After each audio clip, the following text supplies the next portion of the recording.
Good evening, everyone. Hello, and to everyone who just joined us.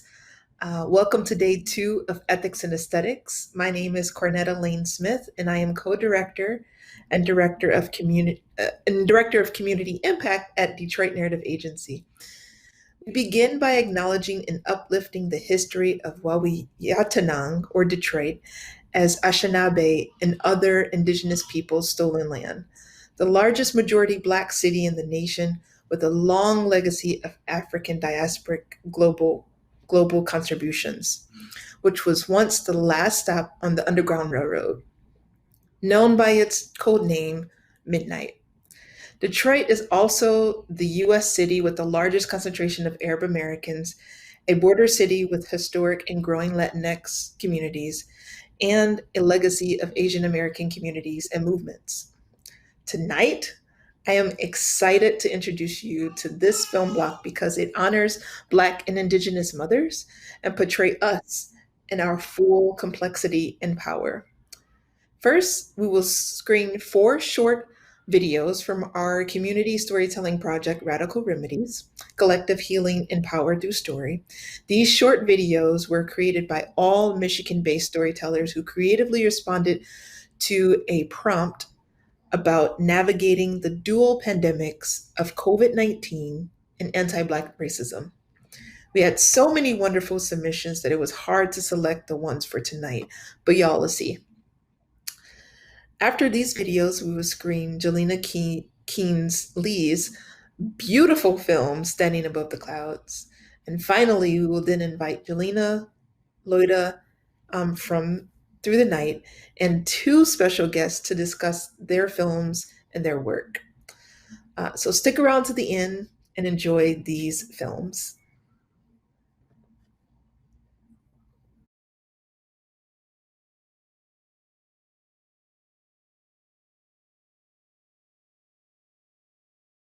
Mic check.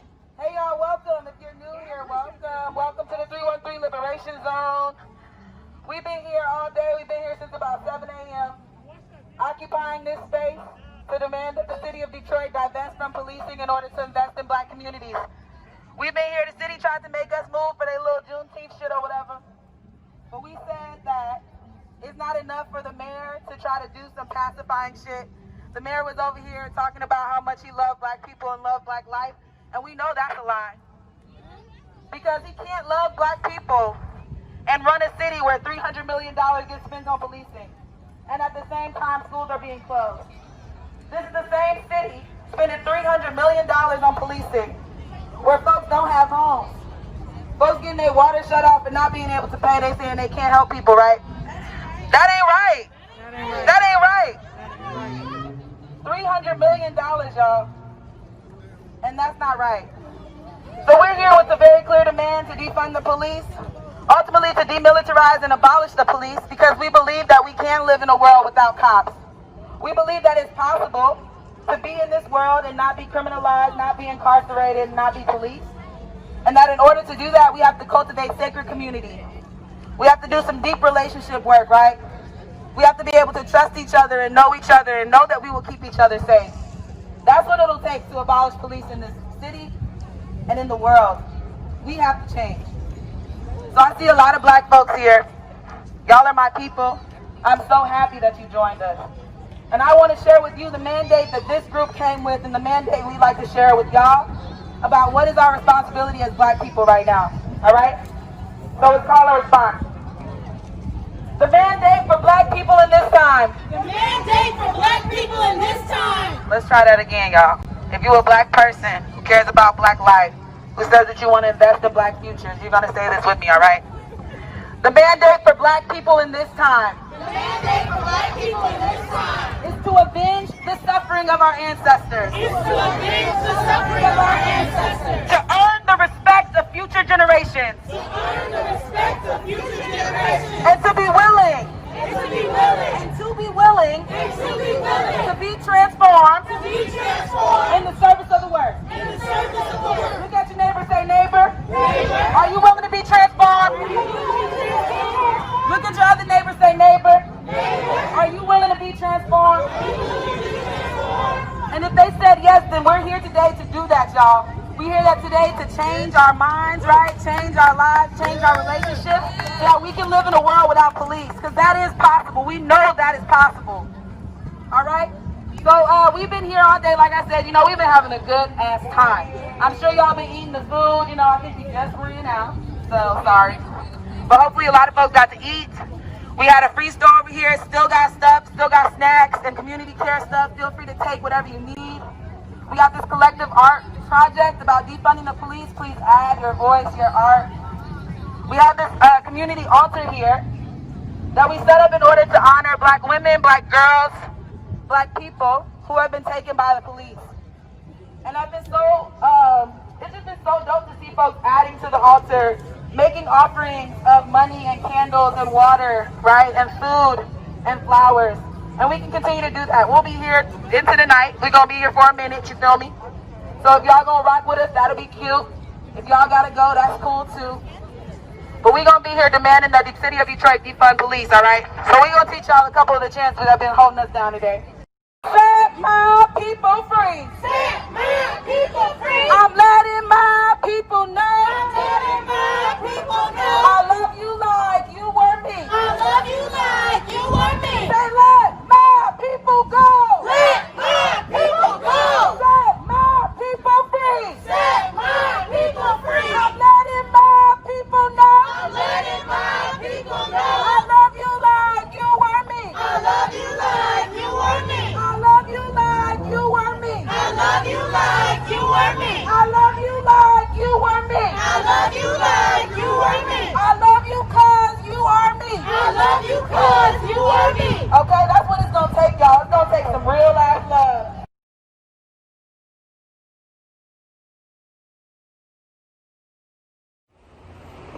During the dual pandemics of COVID-19 and severe anti-Black racism, my primary form of healing and resistance has been cooking and baking with my mom.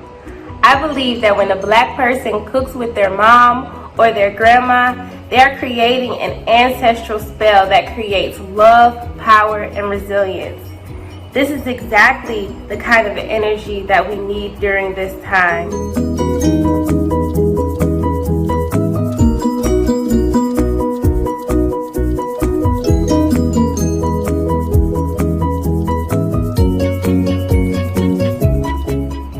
Since March, my mother and I have made a number of recipes that have been passed down from generation to generation to generation, and a couple of new recipes on our own.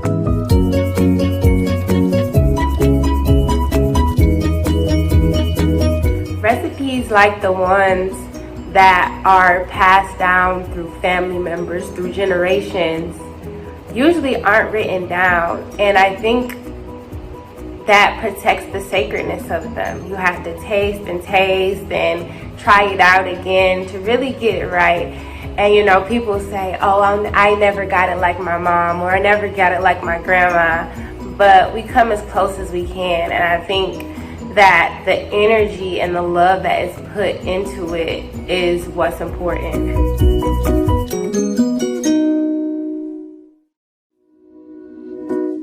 There's a love and a softness that comes with sharing a meal together, teaching somebody how to cook, learning those recipes that you wish you could make, or that your grandma or your mom always made at holidays. It fills you with love and joy and peace, and it puts you in a place where you feel like you can do anything.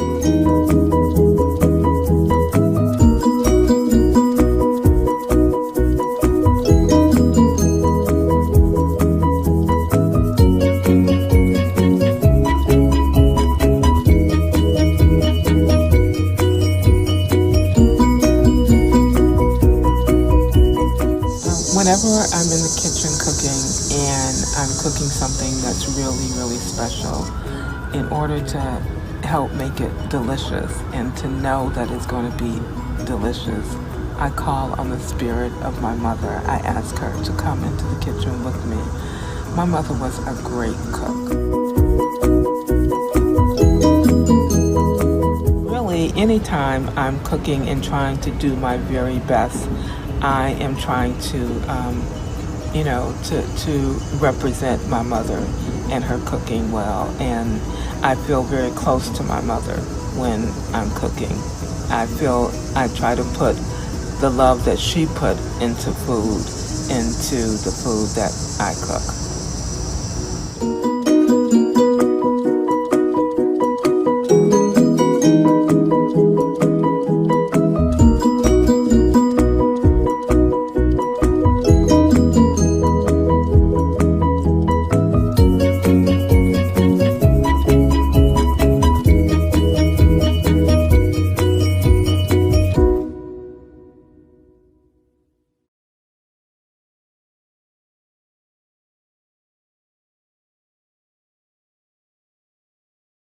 I'm so happy that people are doing midwifery. I'm so happy to learn about herbalism, especially about what grows in my backyard and what's supposed to grow in my backyard.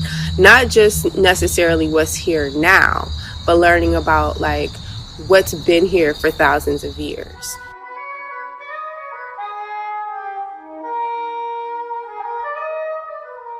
That is my pawpaw tree. I have 2 of them.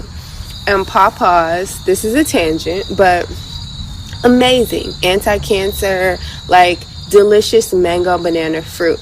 My theory is that this tree traveled up the Mississippi River because it's very close to like a tropical, it looks like an avocado leaf, right? You know, it's shaped like a papaya. You slice it open, the seeds are like papaya, or a soursop. But it's native because it's been documented to have been on this land for 6,000 years. And it grows in river basins. So like, it's like in the Huron River Valley, it's in, all along the whole Mississippi.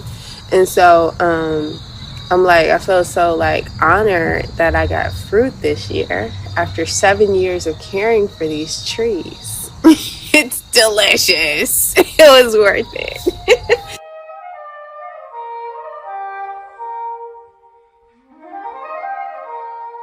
I said if she came during the daytime, we'd be in the garden and laboring out here. But since she came at night, we were in my bedroom, which for like our whole family is such a powerful thing.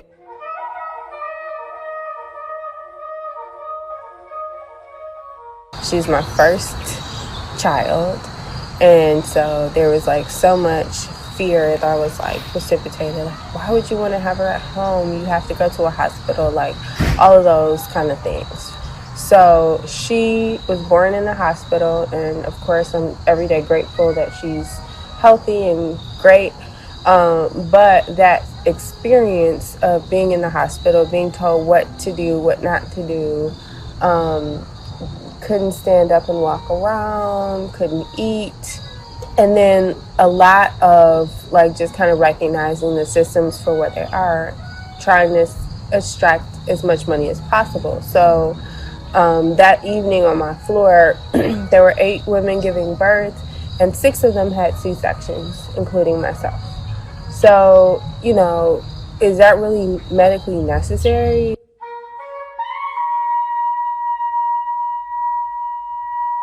The second 2 children were born at home, and it was totally different, of course, and totally empowering.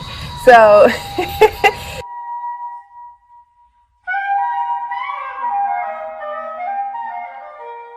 yeah, I was not medicated. I was like listening to my body. I was walking around. I was laboring for quite a long time, and my midwife was like, all right, what do you think you need? And I was like, aren't you supposed to tell me what to do? She's like, no, this is about you and your body. You had a C-section, so this is going to be different than someone who's just giving birth for the first time. There's scar tissue, there's a bunch of stuff that has to happen, and you are giving birth, literally, for the first time. So I ended up taking like 3 showers, and then, just kind of like being on all fours, walking around, dancing. I had candles, I had all my scents going, I had like everything I needed. It wasn't happening. And so she said, just go take a nap. Which sounds ridiculous, right? But she said, lay on your side, put a pillow between your knees, put a pillow under your neck. You've been at it for 12 hours. Just relax. Just try to take a nap. Baby will come when they're ready. And sure enough, that's what happened.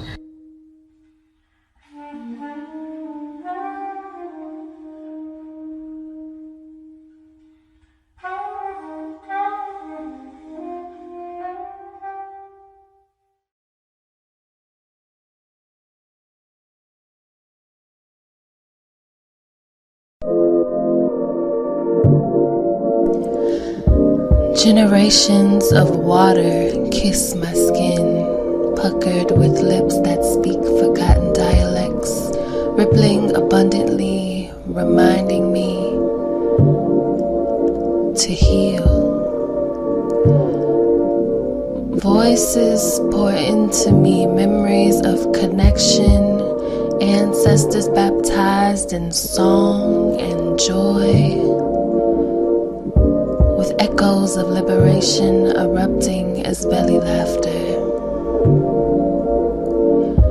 Unabridged by pain or doubt or happenstance, intention sits here with pleasure rooted in itself first, not blooming as fruits of labor, watered by healing, fed on soils of unease, disease, displacement, deceit. We sing songs at these waters, holy, heavenly, and free, melodic and jazz beat, side by side with the deities who look like me, and my mama and yo mama's mama, who washed in waters that purify.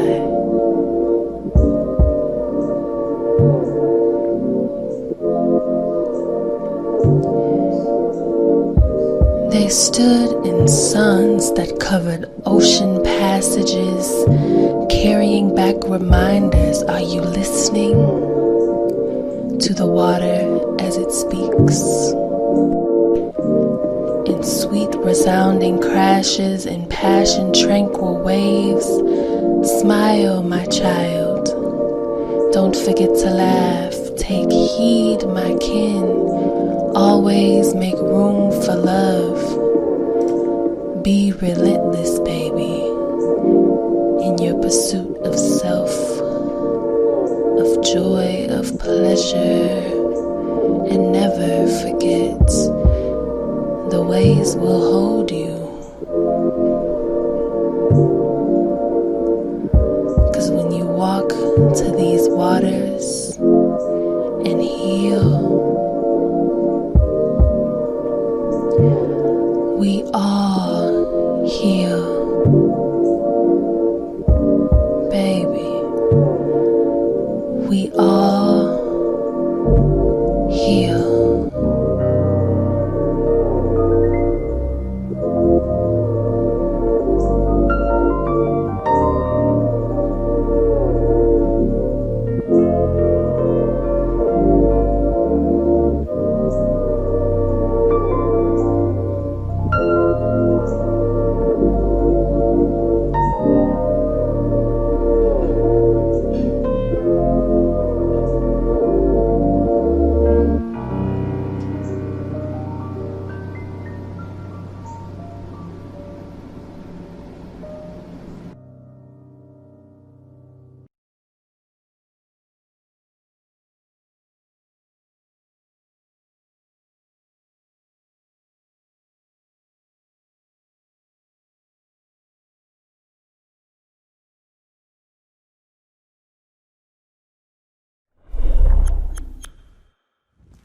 Whoa. no, come on, come on,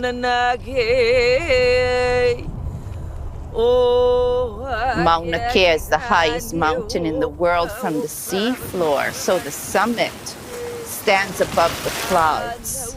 Its base is anchored deep in the ocean. So when we stand there, we know that we are touching all things on the earth, and we know that that is sacred. So if you have a place like that, that is your Mauna Kea. And then I say, what would you do for that place if it were threatened?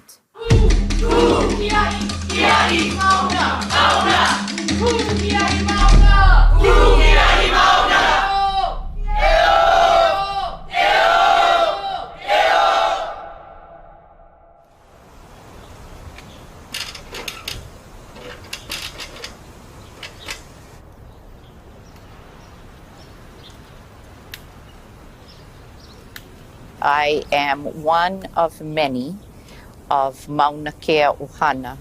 That means family to Mauna Kea.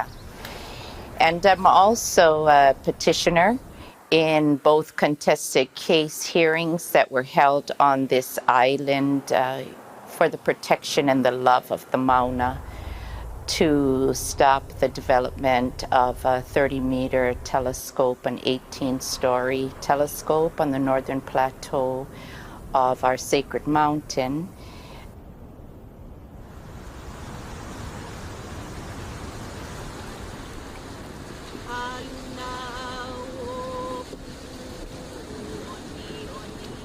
The Mauna's a portal, and it's like the closest we can get to our Akua and our creator. When we dance hula, we dance about the Mauna, and our prayers and our chants and it just goes right up to them through that portal.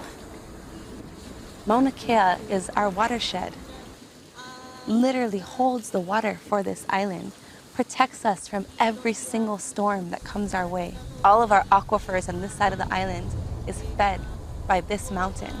The Mauna calls in the rain and the snow, and that pure water form trickles down into all of our waterways. How could we not stand for this?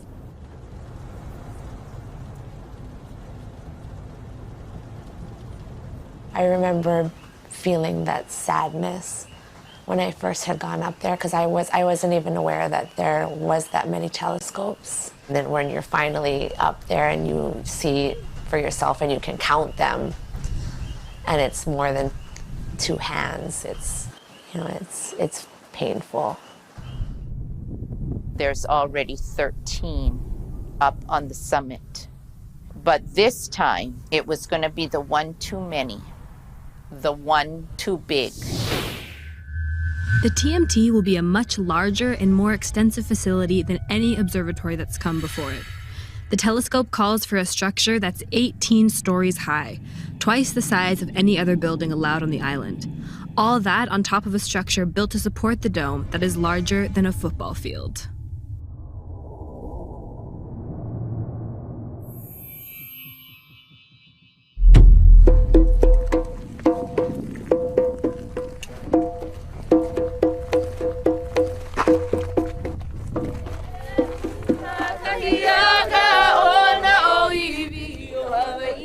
We went up, and this is our first stand, and especially with this generation, this is our first time. And so we had to really call upon the chants that they've taught us. This is not your place. And this is our Piko, our Genesis Moku. This is where we come from. I know you guys would protect your land with everything that you have. So respect us. That was my life from then. October 7th happened, and even though I kind of understood what it was they were standing for, and I knew that it was not okay, once my feet touched the Mauna on that day, everything changed.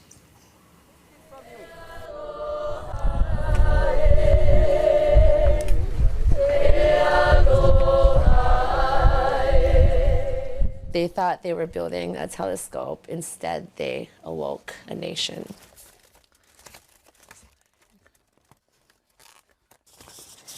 These are some pictures that I used in my testimony. This was Tali. She was 9, 2013, and she wrote on the bottom, and I read them in my testimony. I love Mauna Kea like I love my mama. My position in the case is the emotional trauma to our people that are suffering and that are going through this emotional stress. After the first arrest, there was like weeks, I would say months, that I didn't want to leave the house. I didn't want to be around people. It was just kind of like on edge. And then finally I started coming around again, and then it happened again. 58 arrests on Mauna Kea in 2015. 7 of those arrests were Native Hawaiian women in a prayer circle. Mother and daughter, side by side, arrested for being in ceremony. I am a Native Hawaiian, a mother, a breakfast waitress. I have no legal background and no experience in the legal system. And I am standing here amongst some of the highest paid lawyers in all of Hawaii. Why am I here? Why do I need to be here to convince you to do your job?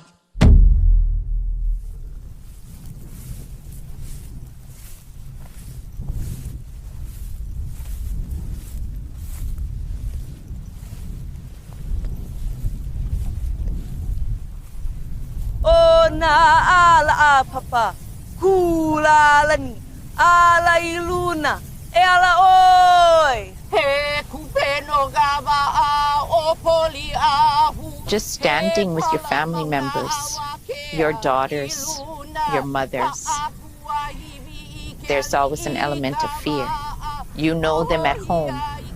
You know what makes them cry, what makes them angry. You know how fragile they are, as well as how strong they are.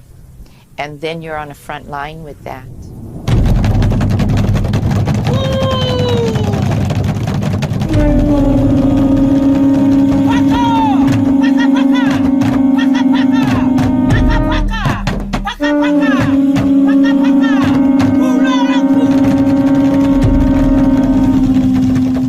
As you are heading up a mountain with your children, without being even voiced, you are thinking, how am I going to stand? And at the same time, how am I going to protect my very continuance of myself, which for us are our daughters, who we cherish beyond all things, and trust that we're going to be okay at the end of the day.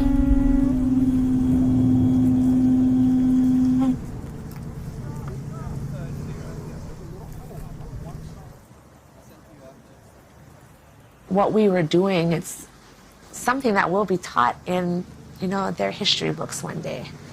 And for our children to be a part of it, it's something that we should all be proud of.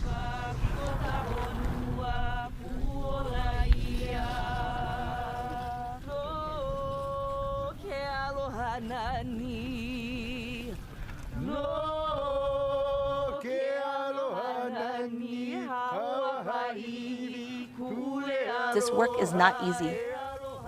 It is hard, and it is heart-wrenching sometimes. And sometimes I don't want to do it anymore because of the amount of emotion and just some of the things that we see in this time. It is so overwhelming.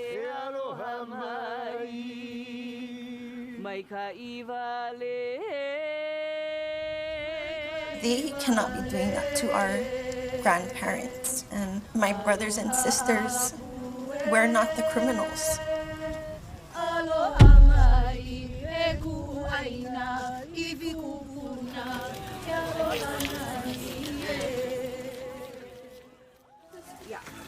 Oh, that is better.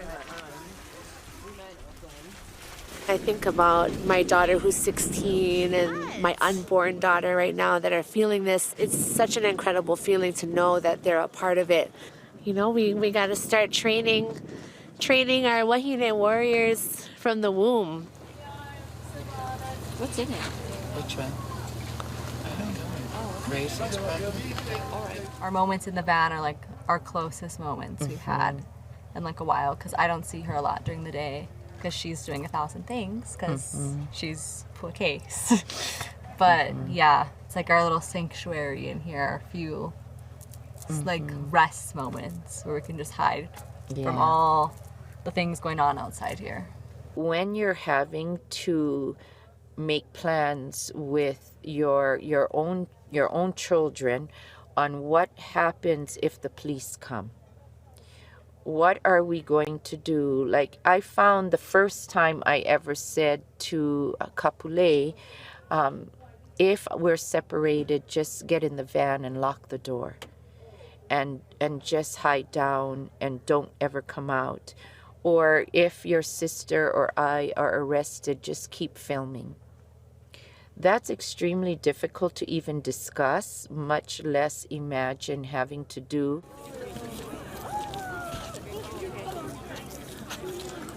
I just want to remind us all that what law is it today? 1600! 1600 days from the collective stance, our first stance from 2014 on. Today we made 1600 days holding the Mauna in our hearts and in our hands. We will be here. Whether you come today, whether you come tomorrow, whether you come next week or next year, whenever it is, as long as our Mauna is instructed with desecration through the building of the 30-meter telescope, we will be here.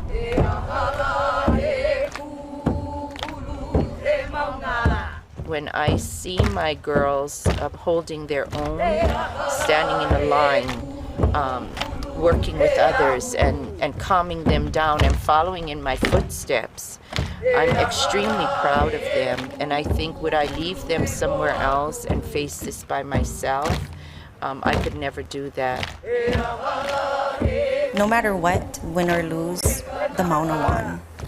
There was a nation that was awakened. I mean, just for myself, I wouldn't be doing the things that I do today had it not been for the Mauna. The guardians of that mountain are women. When the women come together and call upon these women, guides, they hear us.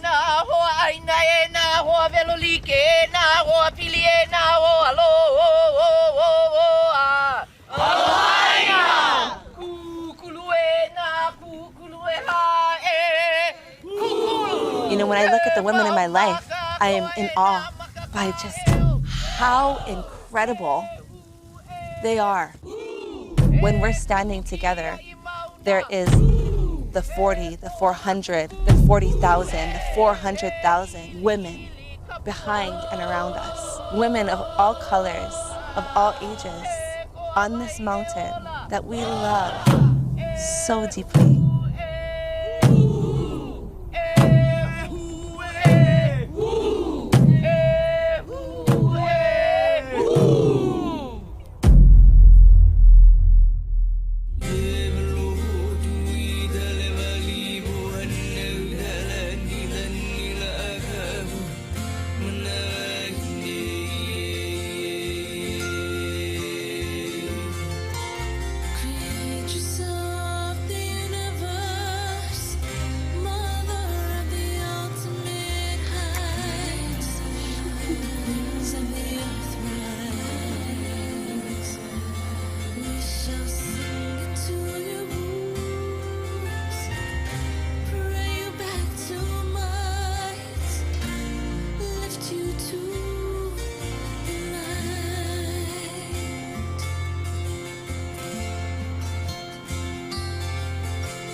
Enchantress of the ocean moon, daughter to the transcendent, dancer of... Oh my gosh, like that was so powerful. I can't wait till y'all get a chance to hear from our panel today. But first, I just want to quickly shout out all of the wonderful, beautiful entries from the Radical Remedies videos. Alyssa, who made Welcome to the 313 Liberation Zone, Yunisi from Love Infused, Halima from Forgotten Roots, and Yafiamo from Amiero. So thank you so much for submitting. Those were beautiful films. We'll be featuring them throughout the Ethics and Aesthetics series. So now back to what we just saw, Standing Above the Clouds, to Jelena. Oh my gosh, that was so beautiful. All of the films tonight were so powerful in that they demonstrated the power of caring for our children and for our land.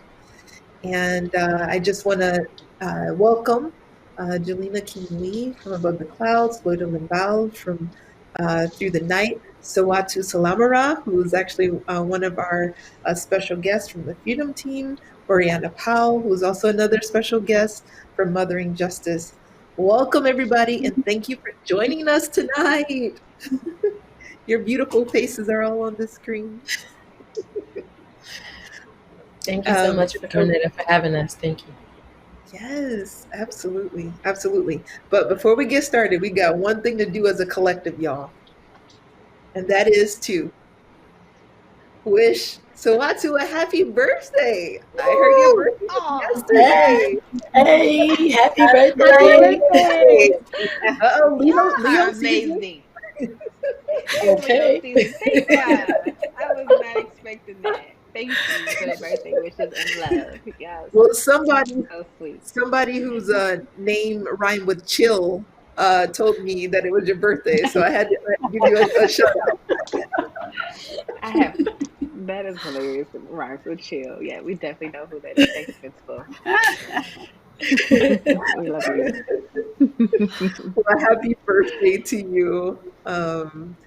And yeah, welcome all Leos, Leo season, welcome. So I just want to first, my first question is for the filmmakers. So for Loida and Jelena, this series is called Ethics and Aesthetics, which actually grew out of a conversation between DNA and Loida. So shout out to Loida. Our inspiration for choosing that name was an article published by Larry Neal, who was a huge contributor to the Black arts movement during the 1960s and 70s. And as a Black theater artist and scholar, his writings examined the contradiction of the Black aesthetic being influenced by a white gaze. His writings essentially proposed that, your aesthetics and your ethics are one. So my question to you and Jelena, Loida and Jelena, is two-part. What was the inspiration behind the film? And then how were you able to preserve your vision and your commitment to making your film regardless of the outside gaze or perception? And whoever wants to go first. We'll go with Jelena. Jelena, let's go. Okay, this is such a great question. Thank you so much for asking that. Our initial inspiration with making the film was I actually saw a video of Auntie Pua, who's one of the main characters, and her daughter Havani when I was still in college. And my auntie lives on the Big Island, and she was sending me different news items, as aunties tend to do. And it was all about them getting arrested in 2015. And I just remember seeing Auntie Pua as such a strong spokesperson and then seeing her daughter by her side. And I thought, how rare is it that we see women as a spokesperson for the movement, especially with their daughters by their side. And myself and my producing partner, Amber Espinosa Jones, both grew up with activist mothers and grew up together in a lot of movement spaces in Oakland and in the Bay Area. And so we were really called to tell this story of, what does it mean to be in that really visible position as a woman? And I think ethics and aesthetics, it's such an apt name. And I hope that, it really becomes something that all filmmakers do, of really seeing those two things as going hand in hand. For us, I think we always saw this project as maybe a longer film, a feature film, which we're working on now. But in order to really be in collaboration with the community, we knew that we had to make a short first, so that it could come out while the movement is still ongoing, so that it can be a tool for learning, and so that, the activists could use it to explain about the movement, to get people involved. So that really informed our aesthetics and the form of the film. And we really worked in collaboration with the people on screen. You could see that Auntie Pua, she's listed as a producer, and she really completely helped shape the project from iteration through to, finalizing the edit. I came to her and I really wanted to make a film about mother-daughter activists, and what is that like, and what is it like to have a really public facing side of you, and then all the stuff that people don't see. And she said, well, it can't just be about me and my girls, it has to be about other people too. So then we began the selection process to find the other two families, which are Mehana and Lena Ala. And we've just grown a really beautiful relationship with all of them, and have worked really collaboratively to see, what are the things that are left out from the mainstream understanding. And Dr. Ilima Long, who was the head of the Mauna Kea media team on the mountain when it was the Frontline Action, this time last year, she put together this really powerful framework of protesters, and in this situation, the Mauna Kea protectors, they're doing a physical intervention of physically blocking, the police cars from coming up and the construction trucks from coming up, and then storytellers were doing a narrative intervention. And those things really go hand in hand, and they work together. And, we have so many examples of what happens when there's a physical intervention and we see the same narratives about it. And so we really see this film as a narrative intervention into what does it mean to be a leader? What does it mean to be a mother on the front line with your daughters? What does it mean to have a front line that is very led by women, and what does that space feel like? So we hope that you all enjoyed the short, and we are extending it as well into a feature-length film, which we're working on now. Amazing. Loida, same question for you. What was the immediate inspiration, and how were you able to preserve your vision and commitment to the film regardless of the gaze? I would say the immediate inspiration was my mother and all the fly women and femmes in my community. I'm from the Bronx, land of the Lenape people, and I was raised by a single working mother. My mom was a home health aide who worked the night shift and raised 4 girls on her own in the Bronx, New York, on minimum wage. And under, really like a very difficult set of carts and conditions. And one day I read an article about the daycare that is featured in Through the Night. And when I read some of the stories, I was immediately transported to my own childhood. There was mention of folks juggling different jobs, folks working the night shift, and just how difficult it is to balance everything. And for me, it was immediately like a desire to tell this story that I feel is so common in our communities, but is virtually invisible in the mainstream. And that also, I think in many ways, we are taught to feel like we have to figure it all out on our own. And so there's a lot of silence around our experiences as particularly single mothers, and just Black and brown, poor and working class folks. Like we are, poverty is treated as something to be ashamed of, and we're criminalized. There's so much stigma, right, to our lives and our experiences. And I felt like I wanted to create something that was true to who we are, how we live, that could serve as at once an authentic portrait, but also a way to sort of say, like, we will not accept this shame and this stigma that you attach to our reality and our experiences and our bodies, that the real stigma and the real shame belongs to the society and to the state. That is what is perverse. That is where the pathology lies. It does not lie on our bodies, and it doesn't lie in our homes. And I certainly don't mean to sort of romanticize our journeys or our experiences as mothers, but there's a sort of wholesale criminalization and stigma that is attached to us, that really I think is displaced, and so I wanted to create something that for us felt affirming, where we could kind of behold our everyday. So the film, as you all saw, it's everyday life. There's not much that is sort of grandiose, but for me it was about sitting with both our everyday sorrows, our everyday pain, but also our everyday beauty and care and poetry and beauty, and that all those things coexist, side by side.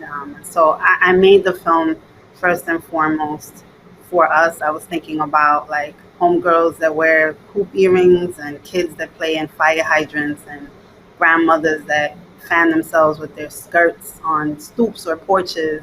That's who in my mind I was creating this for.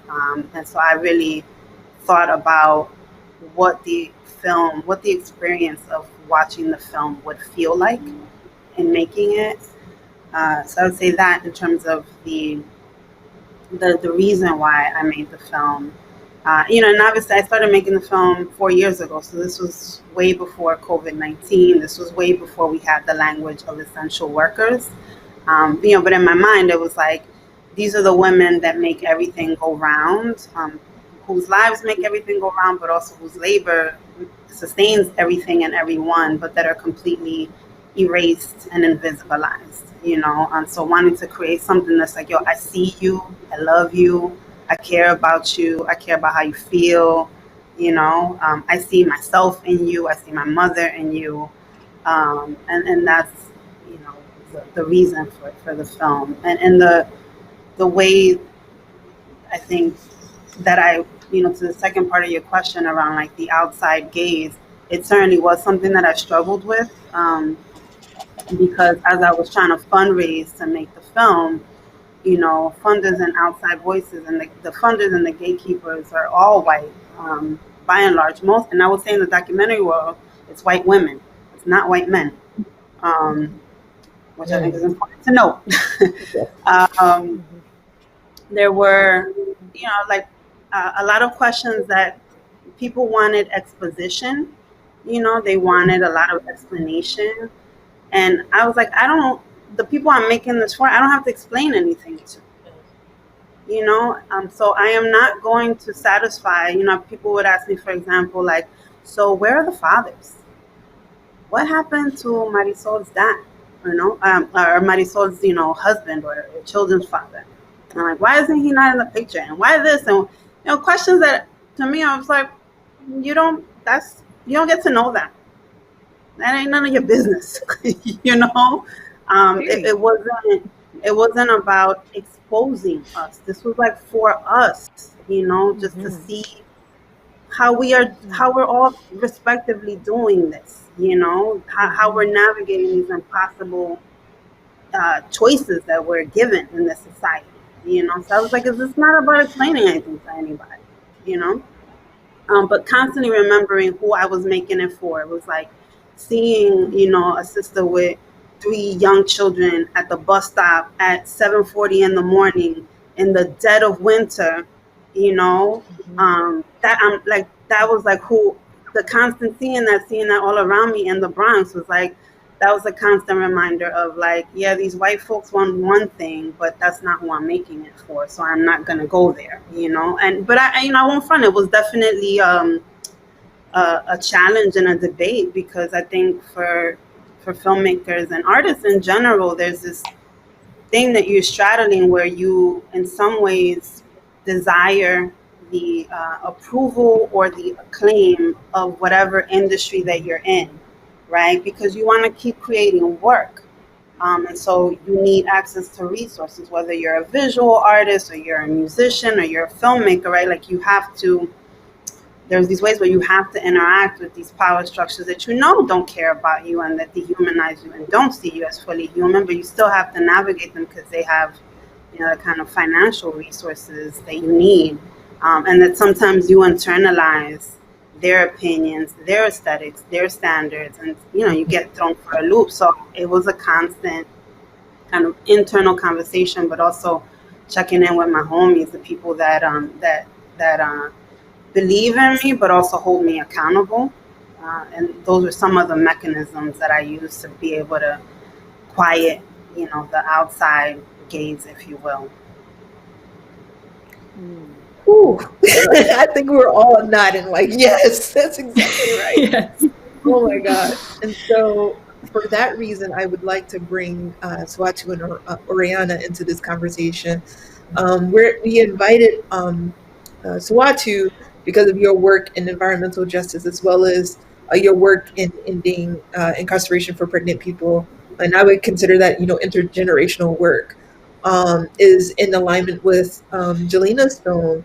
And then for you, Oriana, your work for pushing childcare reform and in Detroit, you know, is in alignment with Loida's film. And so we wanted to bring the community organizers here in Detroit into conversation with these two films, just so that we can all have a conversation. And so the question for Oriana and Swatu is, you know, now that we have like a little snippet, like a generalized view or understanding of your work, just a little bit, what specific connections did you see between your work as an organizer in Detroit and the conversations that these films are bringing up for you? So how do you connect your work with the themes that you see in these films? And we could start with Oriana. Thanks, Juanita. I'm just still riding this wave from Loida's conversation, honestly, because she was like really getting me to a point, like especially talking about like that outside aesthetic and like that outside gaze, thinking about like how people see us and how people want this inside look to our experience, and it doesn't belong to them. And so I just absolutely understand that. And I absolutely appreciate and respect you, my sister, for doing that. I really do.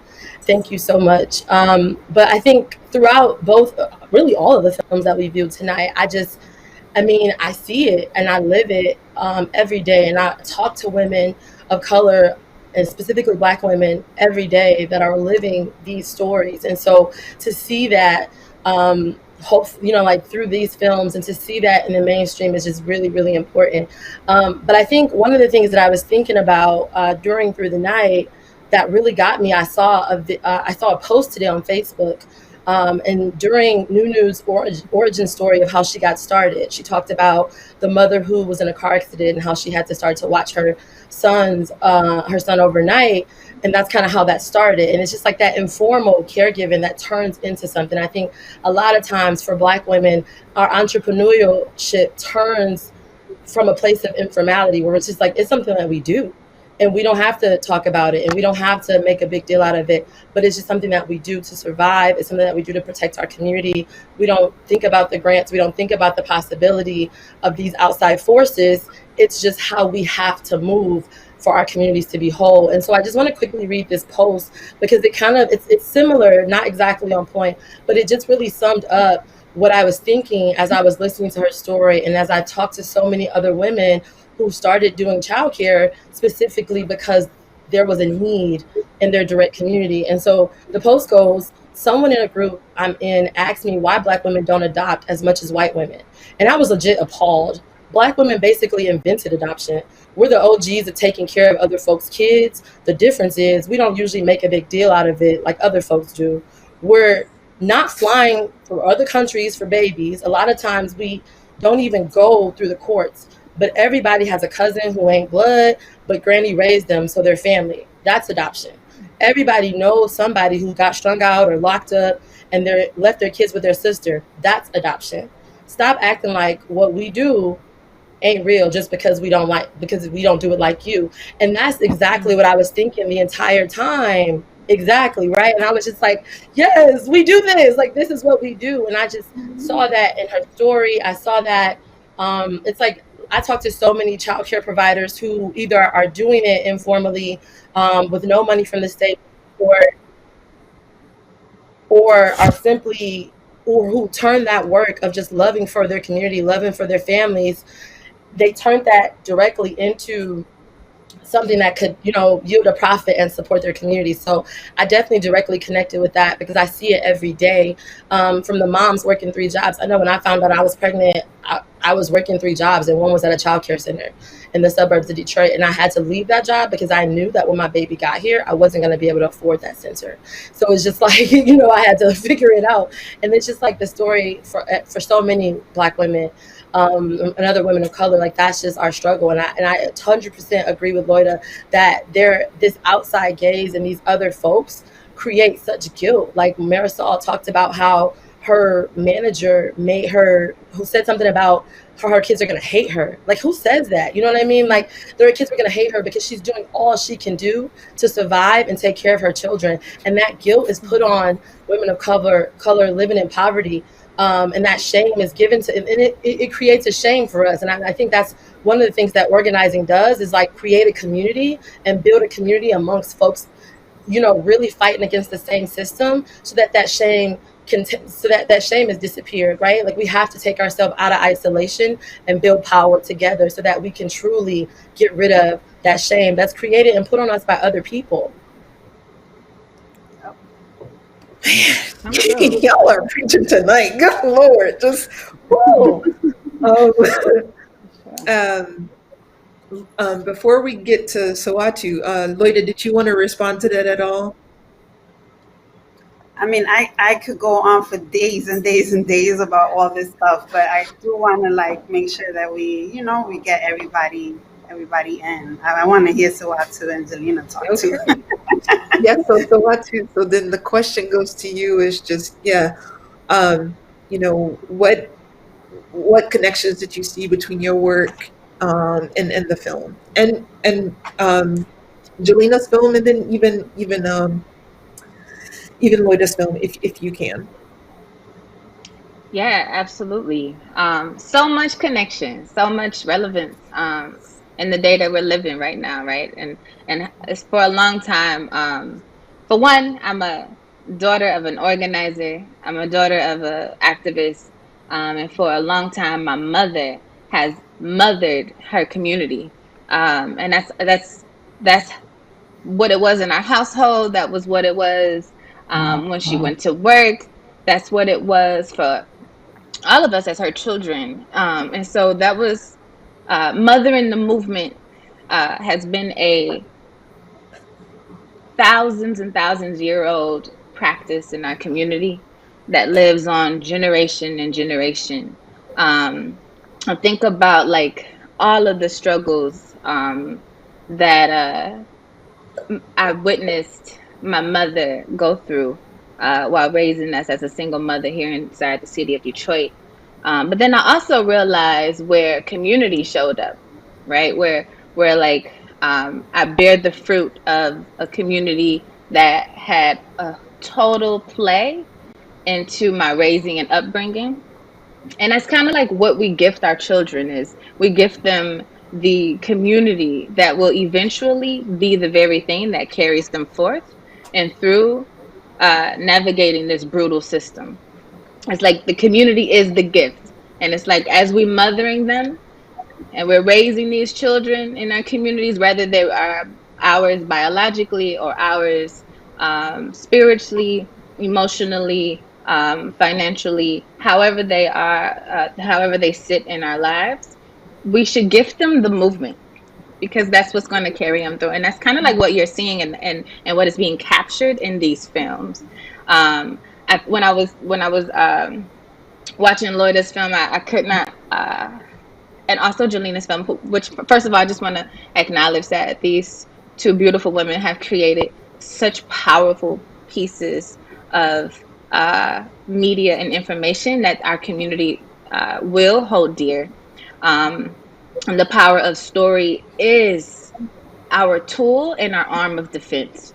And so I think about like what came up for me in my head was the level of difficulty, struggle, but yet the love and joy that was captured in this film, both films, perfectly, absolutely perfectly.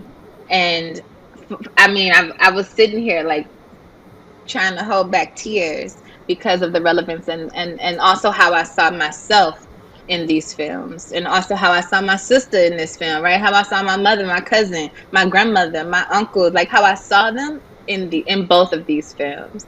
And so, you know, I think what both films are really powerful at doing is challenging the current capitalist system that normally reflects the center of a male's perspective and experience about what is work and what should be valued as worthy as work. And because normally it's not centered around a woman's experience, right? You know, that feminine experience around reproductive and care work, right? How we showing up at home, right? Like the many loads of laundry that I did today, right, is not being counted as work, right? It's not being counted of how many times I had to tell my little one, it's gonna be okay. Like we're gonna get through this today. We're gonna, you know, like just that ongoing nurturing and affirming of our children, and whether they're ours or not. And then also the everlasting contribution of our mothering that then translate to the movement that we see out in the streets, right? You see the line of defense of mothers literally using their bodies right now in Portland, and so we give more power to them. And so I think this is just a magnificent time. You know what I'm saying? Just even this very conversation is magnificent. As we challenge this current system through the story of women, the story of motherhood, this idea of radical motherhood. I think about my mothers right now who are in prison, who are incarcerated, who are loving and mothering their children from a prison cell, and how difficult that is. And then how we are working so hard through an abolitionist framework to change those realities, right? And so, you know, I'm just excited. I'm hyped. These films are absolutely amazing. And more power to you, Loida and Jeleena, for these beautiful films. Amazing. Thank you, Sawatu. We had a question that came in from the audience that is directed toward the filmmakers. And the question is, how did you maintain the authenticity of the world in front of the camera, meaning creating an environment that the people in front of the camera become less conscious about the camera and minimizes its influence on how they behave, and also minimizing the influence of your physical presence on the space? How did people basically continue to be natural in front of the camera? And we'll go with Jeleena. I just thank you so much for what you said, for all this conversation. I think, you know, tying back to even the idea of the white gaze and how it's really community that is the thing that can help us get through that. And sometimes we don't even realize how internalized it is. Like for myself, I think this time really made me realize like, oh, I've been making the film this whole time, even though there's kind of this aspect of, you know, when you're there and you have a small crew and things can feel a little bit hectic and it's like, oh, at some point this will be real. like at some point when I have some level of funding or some sort of external validation, like this will become real. And I think this pause moment really showed me, even though I benefit from so much movement spaces and so many great communities and work that so many people before me have done to create this space for me to be making films, even I had internalized this idea that you need some sort of outside validation for it to really be seen as like proper filmmaking or something like that. So I think, the like capitalism and colonialism, they want us to be isolated in our experience and feeling a lot of shame and a lot of other feelings about it, like Lourdes was saying, like everyone has been saying. And I think, community and spaces like this with Allied Media Conference and with DNA are the ways that we can combat that. So I just wanted to say thank you so much for having us all here and having this discussion and continuing it virtually, which I know has been really hard, but I feel like we need these kind of discussions and spaces now more than ever. In terms of making people feel comfortable on camera, that is really important to us. And, we see consent as something that is ongoing, which means that if something was okay at one time, it doesn't mean it's going to be okay every time after that. And it's always something that we check in about and that we talk to each other about. For the short, I filmed most of it. So a lot of times it was just me and Amber. So in terms of impact to the scene or field, there wasn't a lot of physical impact. And then in terms of ethics and aesthetics, you can also see that in the aesthetic. Like, for instance, the scene where Auntie Pua is talking from inside her van that she was living with on the front line. That was just me curled up in the corner of the van with my camera, filming what she was saying. And I think, that relationship and trust comes across. And I think, one thing that Allied Media Conference and that a lot of people that are kind of in this new wave of filmmaking are really emphasizing is that the process and the relationships between the people behind the camera and in front of the camera are just as important as the final product. And that, in fact, the final product is only the smallest sliver of our work together and our love for each other. But hopefully it can continue on as a lasting testament to this time and the movement and what it was in the moment. Oh my gosh, yes. Same question to you, Lourdes. I want to underscore 8 times everything that Jelena said. I think for me, there were a couple things. This question of consent, I think that there's consent and then there's informed consent, and they're not the same thing. Consent typically on a set looks like a producer shoving a release form really quickly into the hands of someone. There's very little conversation, really very little dialogue about what's being asked, what's being expected, what are the terms really of this engagement. And then people get the thing signed and then they're like, okay, check that off the list and just think that that's enough, and I don't believe that's the case. So for me, some of the things that were part of my process around informed consent was, like Jelena said, having ongoing conversations throughout the years that we were collaborating. Also, I asked multiple times throughout the process why they wanted to participate in the process so that I could be clear around what it was that everyone wanted to get out of it, and so also that the protagonists of the film understood that they were being heard and that I cared about them and their dreams and their hopes and their desires in this process, and that was like before we started filming and during the time that we were filming. So and also just really trying to explain as much about the process of making a film. Being a part of a documentary is something that most people can't quite imagine. Like, it's such a specific and kind of rare thing. Like, how many of us are protagonists in a documentary in our lifetime? And so it's the kind of thing that people don't have a reference point, and so understanding that like Jelena said also that you get into a kind of an agreement or a relationship with someone, and something that is okay today might not be okay tomorrow, or it could be okay if you take the time to hear what the questions, the concerns, the fears are, discuss the terms, discuss the parameters that would make the person feel safe.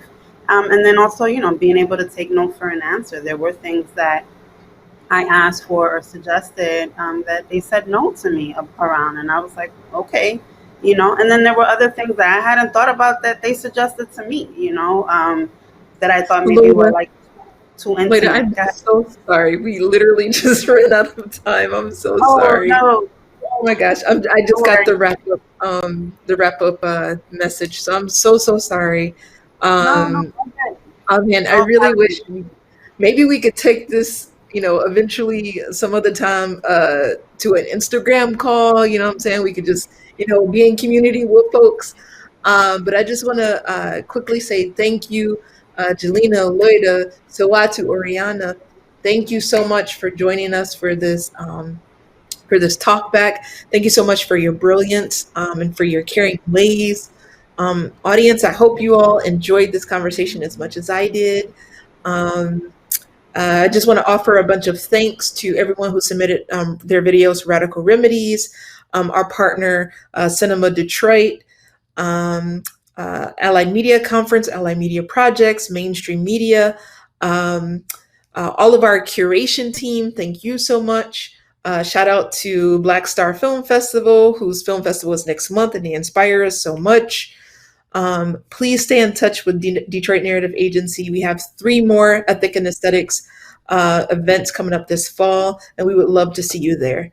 And with that, I wish you all a pleasant evening. Thank you. Good night.